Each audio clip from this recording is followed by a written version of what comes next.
పుట్టిన నేలకు ఎదగడానికి మార్గం చూపిన నాయకులకు తమ వంతు సహకారం అందించాలని ముందుకు కదిలారు ఆ యువత. మేమున్నామంటూ విజయవాడ వరద బాధితులకు భరోసా కల్పిస్తున్నారు. విద్యార్థులతో కలిసి ప్రతి ఇంటికి వెళ్లే ప్రయత్నం చేస్తున్నారు. ప్రత్యేక పోర్టల్ ద్వారా ప్రజల సమస్యలు తెలుసుకుంటూ తదనుగుణంగా అధికారులతో కలిసి పనిచేస్తున్నారు. ఉద్యోగాలకు సెలవులు పెట్టి మరీ బాధితులకు సాయం అందిస్తున్న ఆ యువ ఔత్సాహికులతో ముఖాముఖి. వరద సహాయక చర్యల్లో మేము సైతం అంటూ యువత ముందుకు కలిగింది.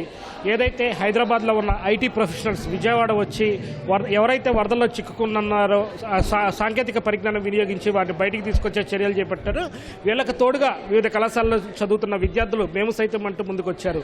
అందరూ కలిసి ఒక బృందంగా ఏర్పడి ఈ సహాయక చర్యలు అలాగే పునరావాస చర్యల్లో కూడా చురుగ్గా పాల్గొంటున్నారు. మరి ఎలాంటి సాంకేతికత ఎందుకు వాడుతున్నారు ఏంటి అని వివరించేందుకు మనతో ఐటీ ప్రొఫెషనల్స్ అలాగే విద్యార్థులు ఉన్నారు. వారిని అడిగి మరిన్ని వివరాలు తెలుసుకుందాం. చెప్పండి, ఎలాంటి సాంకేతికత వినియోగించారు, దీనివల్ల ఎలాంటి ఉపయోగం అది కలుగుతుందంటారు? ఇప్పుడు మనం చెప్పుకుంటున్నామండి 100 ఇయర్స్లో ఎప్పుడు ఇలాంటి ఫ్లడ్స్ని చూడలేదని. ఆంధ్రప్రదేశ్లో మనం చాలా ఫ్లడ్స్ని చూసాం ఇప్పటి వరకు.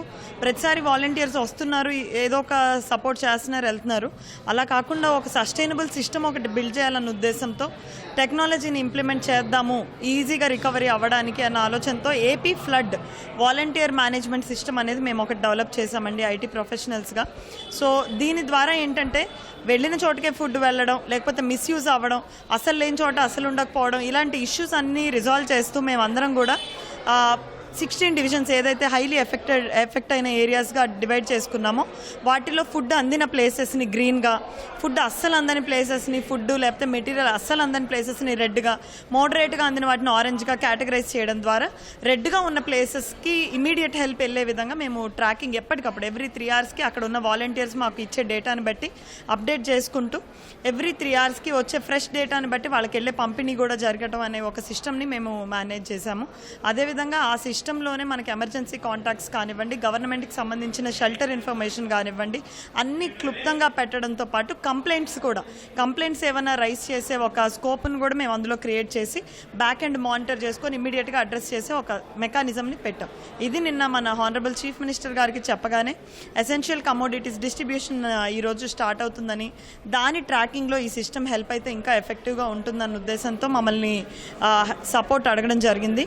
PB Siddhartha college which is very good అండి. మాకు అందరికీ ఇమీడియట్గా ఒక 500 మెంబర్స్ స్టూడెంట్స్ని దీనికి అలొకేట్ చేసి అందరూ కూడా ఈరోజు గ్రౌండ్కి వెళ్ళి గ్రౌండ్లో ఉన్న ఎసెన్షియల్ కమోడిటీ డిస్ట్రిబ్యూషన్ ఎలా ఉంది, దాని క్వాలిటీ ఎలా ఉంది, పవర్ సప్లై వచ్చిందా ఇంటికి, వాటర్ సప్లై రీస్టోర్ అయిందా, హెల్త్ ఇష్యూస్ ఏమన్నా ఉన్నాయా, లేదంటే అక్కడ వెహికల్ డ్యామేజ్, హౌస్ డ్యామేజ్, లేకపోతే కార్ట్ డ్యామేజ్ ఏమన్నా అయ్యిందా అన్నదంతా అనలైజ్ చేసి డేటాను అంతా కూడా మేము సిస్టంలో ఫీడ్ చేస్తే చీఫ్ మినిస్టర్ గారు ఇమ్మీడియట్గా రియల్ టైంలో ట్రాక్ చేసి ఇంకా అందని వాళ్ళు ఎంతమంది ఉన్నారో ట్రాక్ చేసుకొని వాళ్ళకి ఇమీడియట్ సహాయం అందించే ఒక సిస్టమ్ ఇదండి. ఫ్లడ్ ఎఫెక్టెడ్ ఏరియాస్లో ఉన్నాయో వాళ్ళకి వస్తువులు చెడిపోవడం కానీ లేకపోతే వెహికల్స్ చెడిపోవడం కానీ జరుగుతుంది. దీనికి సంబంధించి ప్లంబర్స్ కానీ లేకపోతే పెయింటర్స్ కానీ లేకపోతే మెకానిక్స్ కానీ వీళ్ళందరినీ కూడా బ్లాక్ మార్కెటింగ్ అంటే ఇష్టం వచ్చినట్టు వసూలు చేయకుండా ఒక యాప్ ద్వారా ఎవరికి అవసరం ఏంటి అన్న దాన్ని కోఆర్డినేట్ చేసి ఒక ఫిక్స్డ్ రేట్స్ ఫిక్స్ చేసి పంపిస్తున్నారు. దానికి కూడా మీకు సపోర్ట్ అది ఉండబోతుందా, ఎలా ఉంటుంది ఉంటే అది? ఖచ్చితంగా అండి. ఈరోజు మీరు చూసినట్లయితే ప్రైవేట్ బోట్ ఓనర్స్ ఎవరైతే ఉన్నారో ఫ్లడ్ స్టార్ట్ అయిన వెంటనే వాళ్ళు 2000 రూపీస్ 5000 రూపీస్ అలా ఛార్జ్ చేసి అమాయకమైన ప్రజల దగ్గర చాలా దోచుకోవడం జరిగింది. అదే ఇమ్మీడియట్గా వాళ్ళకి కనుక ఇన్ఫర్మేషన్ వెళ్ళగలిగి ఉంటే ఆ 2 days కూడా సఫర్ అయ్యేవాళ్ళు కాదు. సో ఇప్పుడు ఇన్ఫర్మేషన్ అండ్ పిఆర్ టీమ్ మన హిమాంశు శుక్లా గారు ఎవరైతే ఐఏఎస్ ఆఫీసర్ ట్రాక్ చేస్తున్నారో సో అందులో కూడా మా సహకారం ఉండబోతుంది. హిమాంశు గారు దీన్ని కూడా లీడ్ చేస్తున్నారు. స్టూడెంట్స్ పరంగా మీరు ఎలాంటి కోఆపరేషన్ అది ఇవ్వబోతున్నారు? అంటే మా నగరానికి కష్టం వచ్చినప్పుడు ఈ నగర యువతగా, విజయవాడ యువతగా అండగా ఉండాల్సినటువంటి అవసరం ఎంతైనా ఉందనే ఉద్దేశంతో మేము ఫస్ట్ రోజు నుంచి కూడా ఫ్లడ్ రిలీఫ్ యాక్టివిటీస్లో పాల్గొంటున్నప్పటికీ కూడా ఇది కాదు, దీన్ని ఒక ఆర్గనైజ్డ్ విధానంలో నడిపించాలి, ప్రభుత్వానికి చెడ్డ పేరు రాకుండా కొన్ని వస్తువులు ఏదైతే మిస్యూజ్ అవ్వకుండా చేయాలి అనే ఒక ఉద్దేశంతో ఈ టెక్నాలజీని ఉపయోగించుకుని యువత స్టూడెంట్స్ అందరూ కూడా వాలంటీర్స్గా వచ్చి ఈ ఫ్లడ్ రిలీఫ్ యాక్టివిటీస్లో పార్టిసిపేట్ చేయడానికి ఈ యొక్క వెబ్సైట్ని దీన్ని ఆధారంగా చేసుకుని పనిచేయబోతా ఉన్నాం. అయితే మీరు చెప్పండి సార్, మీరు ఎంతమంది స్టూడెంట్స్ని డిప్యూట్ చేశారు, వాళ్ళని ఎలా కోఆర్డినేట్ చేయబోతున్నారు ఏంటి? సిద్ధార్థ కాలేజ్ నుంచి ఎన్సీసీ పిల్లలు కానీ ఎన్ఎస్ఎస్ పిల్లలు కానీ వాళ్ళు చేసిన సేవ అసలు దానికి నో వర్డ్స్ అండి. అసలు ఎంత చక్కగా చేశారంటే మా పిల్లలు అంత చక్కగా చేశారు. చాలా గర్వంగా మేము ఫీల్ అవుతున్నామండి. థ్యాంక్ యూ అండి. మీరు చెప్పండి, చదువుకుంటున్న ఇలాంటి టెక్నాలజీ నేర్చుకుంటూ కూడా పనిచేయటం అది మీకు ఎలా అనిపిస్తుంది? మాకంటే ఇది చాలా మంచి ఆపర్చునిటీ వచ్చింది. ఇప్పుడు మేము చదువుకుంటూ కూడా వేరే పీపుల్స్కి సేవ్ చేస్తున్నాం అని ఒక మా దాంట్లో ధైర్యం నింపింది.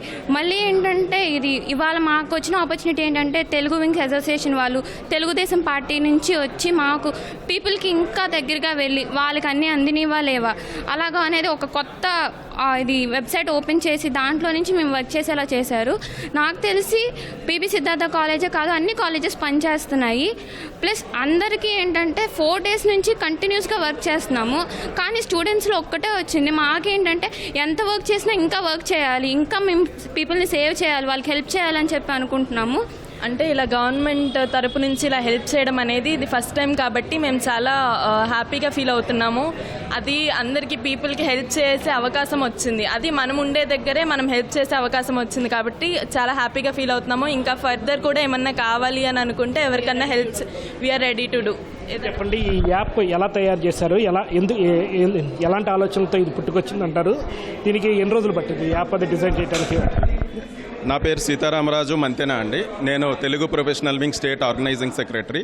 యాక్చువల్గా ఏంటంటే మేము ఈ ఫ్లడ్స్, విజయవాడ ఫ్లడ్స్ చూసి టీవీల్లో చూసి చంద్రబాబు నాయుడు గారు 75 years ఆఫ్ ఏజ్లో రాత్రి 2-3 గంటలకు కూడా ఆయన కష్టపడే దాన్ని చూసి మనం ఇంట్లో కూర్చోవటం కాదు, మనం కూడా ఫీల్డ్కి వెళ్ళి వర్క్ చేయాలన్న ఉద్దేశంతో మా wing state Telugu professional wing state president Tejaswini గారు మేమందరం అనుకొని హైదరాబాద్ నుంచి రావడం జరిగిందండి. వచ్చి 3 days అయ్యింది.